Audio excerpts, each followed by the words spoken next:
Moving forward students आगे discuss करते हैं वन बाय वन क्वेश्चंस को। आपके पास स्टूडेंट्स क्वेश्चन नंबर 4 सबसे पहले है, explain the following terms, addition polymer, condensation polymer, thermoplastic and thermosetting plastic. तो स्टूडेंट्स हमने इन टॉपिक्स को as it is conceptual videos में डिस्कस किया, आपकी बुक्स के अंदर भी स्टूडेंट्स ये मेंशन है। टिपिकली स्टूडेंट्स आप क्या करेंगे कि जो इनके लिए इनके अगेंस्ट जो आपके पास एग्जाम्पल्स और जो डेफिनेशंस ऑलरेडी आपकी बुक के अंदर मेंशन है आप उन्हीं को लिखेंगे।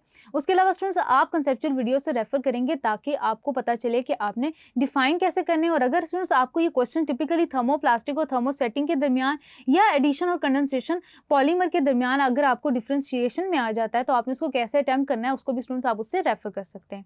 देन स्टूडेंट्स आपके पास क्वेश्चन नंबर 5 है, right notes on polyester resins, polyamide resins and epoxy resins. तो स्टूडेंट्स इनको हमने थॉरली डिस्कस किया हुआ है, आपकी बुक्स के अंदर स्टूडेंट्स की अलग अलग हेडिंग्स के साथ मेंशन है। एज इट इज आप इनको मेंशन कर देंगे और साथ में जो भी इनकी एग्जांपल्स हैं उनको आप एज इट इज लिखेंगे तो स्टूडेंट्स आपका जो ये क्वेश्चन है वो जस्टिफाई हो जाएगा। देन स्टूडेंट्स आगे है आपके पास, what is the repeating unit in each of the following polymers. तो स्टूडेंट्स पॉलीस्टाइरीन की केस में आपके पास होता है स्टाइरीन। स्टाइरीन का क्या स्ट्रक्चर होता है स्टूडेंट्स, आपके पास CH2 double bond CH C6H5, ये रिपीटिंग यूनिट आप ड्रॉ कर लेंगे। चाहें तो आप इसका जो पॉलीमराइजेशन रिएक्शन है टिपिकली वो भी लिख सकते हैं, लेकिन यहाँ पे उन्होंने रिपीटिंग यूनिट यानी कि मोनोमर की बात की है। देन स्टूडेंट्स नायलॉन 6,6 है, it is a condensation polymer form by the polymerization of adipic acid and hexamethylene diamine. तो स्टूडेंट्स आप क्या करेंगे, इनका स्ट्रक्चर ड्रॉ कर लेंगे। एडिपिक एसिड आपके पास डायकार्बोक्सिलिक एसिड है CH2 C double bond OH, या हो गया आपके पास एडिपिक एसिड और दूसरा आपके पास हो गया hexamethylene diamine H2N CH2 then NH2, ये आपके पास आ जाता है। तो ये दोनों स्टूडेंट्स आपके पास हो गए नायलॉन 6,6। देन स्टूडेंट्स आपके पास है टेफ्लॉन। टेफ्लॉन एडिशन पॉलीमर है जो कि बनता है बाय द पॉलीमराइजेशन ऑफ टेट्राफ्लोरोइथाइलिन। और स्टूडेंट्स इसका जो आपके पास मोनोमर है बेसिकली वो है CF2 डबल बॉन्ड CF2, जिसको स्टूडेंट्स हमने इनऑर्गेनिक केमिस्ट्री जब हम डिस्कस कर रहे थे तो हेलोजेंस के चैप्टर के अंदर भी डिस्कस किया था, हेलोजेंस एंड नोबल गैसेस के अंदर।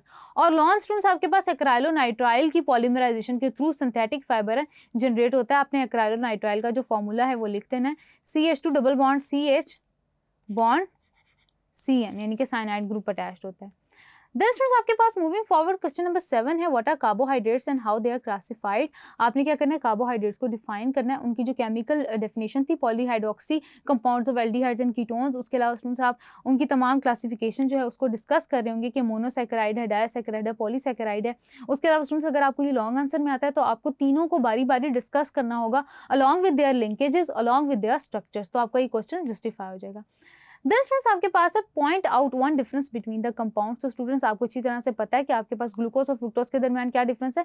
Glucose is an aldehyde polyhydroxy aldehyde, whereas fructose is a polyhydroxy ketone. आपके पास स्टूडेंट्स जो रिंग स्ट्रक्चर ग्लूकोज बनाता है उस केस में स्टूडेंट्स आपके पास क्या बनती है, पायरानोज रिंग बनती है, ग्लूकोपायरानोज होता है ये ग्लूकोपायरानोज, और ये आपके पास स्टूडेंट्स होता है राइबोफ्यूरानोज या फ्रुक्टोफ्यूरानोज। उसके अलावा स्टूडेंट्स आप क्या कर सकते हैं कि इनके जो स्ट्रक्चर्स हैं डेफिनेट आपके पास जो बेसिक इनके स्ट्रक्चर्स हैं वो आप ड्रॉ करके मजीद अपना जो क्वेश्चन है उसको बेहतर तरीके से प्रेजेंट कर सकते हैं। देन स्टूडेंट्स नेक्स्ट है आपके पास कि आपने सुक्रोज और माल्टोज को डिफरेंशिएट करना है। तो स्टूडेंट्स उसको डिफरेंशिएट करने के लिए आपको उनकी लिंकेजेस पता होनी चाहिए, उनके आप स्ट्रक्चर्स ड्रॉ करेंगे तो वो ज़्यादा बेटर हो जाएगा, यानी कि आपकी ज़्यादा अच्छी रिप्रेजेंटेशन हो जाएगी। देन स्टूडेंट्स जब आप बात करते हैं सेलुलोज और स्टार्च की, यू नो कि सेलुलोज आपके पास बीटा डी ग्लूकोज का पॉलीमर है, जबकि जो स्टार्च है वो आपके पास अल्फा डी ग्लूकोज का पॉलीमर है। सेलुलोज का आपके पास स्टूडेंट्स टिपिकली अनब्रांच्ड पॉलीमर होता है, जबकि आपके पास जो स्टार्च होता है वो मिक्सचर होता है दो तरह के पॉलीमर्स का, that is amylose and amylopectin. Amylose आपके पास अल्फा 1,4 डी ग्लूकोज का जो एक पॉलीमर होता है। देन स्टूडेंट्स एमाइलोपेक्टिन आपके पास अल्फा 1,4 और 1,6 लिंकेज जिससे मिलकर बना होता है of that of alpha D glucose. और स्टूडेंट्स आपके पास एक ही तरह का पॉलीसैकेराइड आता है, जबकि स्टार्ट में भी मैंने डिस्कस किया कि आपके पास दो डिफरेंट तरह के पॉलीसैकेराइड्स आते हैं, और स्ट्रक्चर ड्रॉ करेंगे तो स्टूडेंट्स आपका जो क्वेश्चन होगा वो जस्टिफाई हो जाएगा। दिस स्टूडेंट्स आपके पास क्वेश्चन नंबर 9 है, what are lipids, in which way fats and oils are different. Lipids को स्टूडेंट्स आप क्या करेंगे, पहले डिफाइन कर लेंगे। डिफाइन करने के बाद स्टूडेंट्स आप फैट्स और ऑयल्स के अंदर एक डिफरेंस है, उसको आप प्लॉट कर लेंगे कि glycerides in which long chain saturated fatty acids predominate are called as fats, whereas glycerides in which long chain of unsaturated fatty acids components predominate are called as oils. उसके अलावा students आपने बताना है कि fats आपके पास ज़्यादा solid होते हैं, मेल्टिंग और बॉइलिंग पॉइंट्स हाई होते हैं, जबकि स्टूडेंट्स ऑयल के मेल्टिंग और बॉइलिंग पॉइंट्स लो होते हैं। उसके अलावा स्टूडेंट्स आपके पास फैट्स एनिमल रिसोर्सेज से आते हैं, जबकि स्टूडेंट्स आपके पास जो ऑयल्स होते हैं उनकी वेजिटेबल या मरीन सिग्निफिकेंस होती है। देन स्टूडेंट्स आगे चलते हैं, क्वेश्चन नंबर 10 है, उसको डिस्कस कर लेते हैं। आपने बताना है कि define saponification number and iodine number, discuss the term density, यानी कि इन तीनों टर्म्स को आपने डिफाइन करना है। तो स्टूडेंट्स इसमें टिपिकली आपके लिए ज़रूरी होगा कि आपको जो डेफिनेशंस हैं वो एज इट इज़ याद हो, क्योंकि इनमें इतना थ्योरेटिकल पोर्शन नहीं है जिसको डिस्कस किया गया, वो आपको याद होंगी। तो स्टूडेंट्स क्या होगा कि आपका जो क्वेश्चन होगा जस्टिफाई हो जाएगा। उसके अलावा स्टूडेंट्स जब हम डिस्कस करते हैं सपोनिफिकेशन नंबर को, तो उसमें एक टिपिकल एग्जाम्पल है 1 मोल ऑफ ग्लिसरॉल ट्राइपैल्मिटेट की, कि वो आपके पास कितना पोटेशियम हाइड्रोक्साइड जनरेट कर सकता है, उसकी कैलकुलेशन आप मेंशन कर देंगे, तो आपका जो क्वेश्चन है वो मजीद जो बेहतर तरीके से रिप्रेजेंट हो जाएगा। क्वेश्चन नंबर 11 है students, what is the difference between a glycosidic linkage and peptide linkage. तो स्टूडेंट्स आपके पास जो ग्लाइकोसिडिक लिंकेज होती है वो CO-C बॉन्ड पे कॉन्स्टिट्यूटेड होती है, जबकि स्टूडेंट्स जो आपके पास पेप्टाइड लिंकेज होती है वो C डबल बॉन्ड ONH इस आपके पास बॉन्डिंग पे या इस पेप्टाइड लिंकेज पे कॉन्स्टिट्यूटेड होती है। उसके अलावा स्टूडेंट्स आप ये भी कर सकते हैं कि आप इनकी डेफिनेटेड स्ट्रक्चर जो पॉलीमराइजेशन की है वो भी प्लॉट करें, ताकि आपको जो ना आपका जो क्वेश्चन है वो मजीद अच्छे से रिप्रेजेंट हो सके। उसके अलावा स्टूडेंट्स अगर आप एक डाईपेप्टाइड की एग्जाम्पल ले लेंगे, इस केस में डाईपेप्टाइड की एग्जांपल ले लेंगे इस केस में, जबकि स्टूडेंट्स आप ग्लिकोसिडिक लिंकेज के अंदर एक सुक्रोज की एग्जांपल दे देंगे, तो आपके लिए वो स्टूडेंट्स ज़्यादा वो आपके पास डेफिनेटिव हो जाएगा। उसके अलावा स्टूडेंट्स आप याद रखेंगे कि जो सुक्रोज और डाईपेप्टाइड की केस में जो भी बॉन्ड बन रहा है वो as a result of condensation reaction बन रहा है, यानी कि ये दोनों चीज़ें इसके अंदर सिमिलर हैं, ये एक चीज़ सिमिलर है।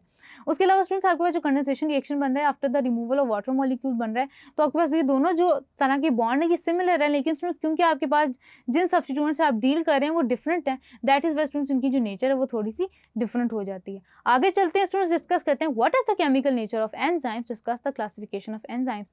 आपने एंजाइम्स को पहले डिफाइन किया कि they are the biological catalyst which are produced by living cells and are capable of catalyzing chemical reaction. उसके बाद स्टूडेंट्स आपने जो क्लासिफिकेशन ऑफ एंजाइम्स जो IUB की तरफ से डिफाइंड है उसको स्टूडेंट्स आप डिस्कस करेंगे along with examples. Chemical nature की जब स्टूडेंट्स आप बात करते हैं तो आप इसमें स्टूडेंट्स डिस्कस करेंगे एक्टिवेटर्स को, आपके पास कोएंजाइम्स क्या होते हैं, कोफैक्टर्स को डिफाइन करेंगे कि आपके पास जो आयरन है, जिंक है और मैग्नीज है, मैग्नीशियम है स्टूडेंट्स, ये किस किस के लिए एक्टिवेटर के तौर पे काम कर रहे हैं। आयरन क्रोम ऑक्सीडेज के लिए कर रहा है, जिंक कार्बोनिक एनहाइड्रेज के लिए, मैग्नीशियम आपके पास ग्लूकोज 6 फॉस्फेट के लिए कर रहा है, यानी कि स्टूडेंट्स आपने ये एग्जांपल जो है वो मेंशन कर देनी है। क्लासिफिकेशन को मेंशन करेंगे along with that of examples. Then students आगे आपके पास क्वेश्चन नंबर 13 है, what are nucleic acids, write down the role of DNA and RNA in real life. Nucleic acids को डिफाइन करेंगे, इनका स्ट्रक्चर बताएंगे कि न्यूक्लिक एसिड्स किस पे कंपोज होते हैं, DNA और RNA में जो मेजर डिफरेंस है, यानी कि राइबोस का स्ट्रक्चर जो उनकी केस में वो प्लॉट करेंगे। उसके अलावा न्यूक्लियोटाइड का बताएंगे कि न्यूक्लियोटाइड का स्ट्रक्चर कैसे होता है। उसके अलावा स्टूडेंट्स आप क्या करेंगे कि दोनों के रोल्स को डिस्कस करेंगे। जो DNA है आपके पास वो आपके पास जो होता है वो इंफॉर्मेशन कैरी कर रहा होता है, जबकि RNA डायरेक्टली इन्वॉल्व होती है डायरेक्टिंग द प्रोटीन सिंथेसिस। बिल्कुल इस तरह स्टूडेंट्स आप रोल को डिस्कस करेंगे one by one. Having said that students, that was all from exercise today. I hope कि आपको मेरा समझाया हुआ एक एक क्वेश्चन बहुत अच्छे से समझ आया होगा। This is your on-screen chemistry instructor Rimsha sir signing off from tutorial.pk. Inshallah we'll see you in the next video with next chapter. Till then take care. Allah Hafiz.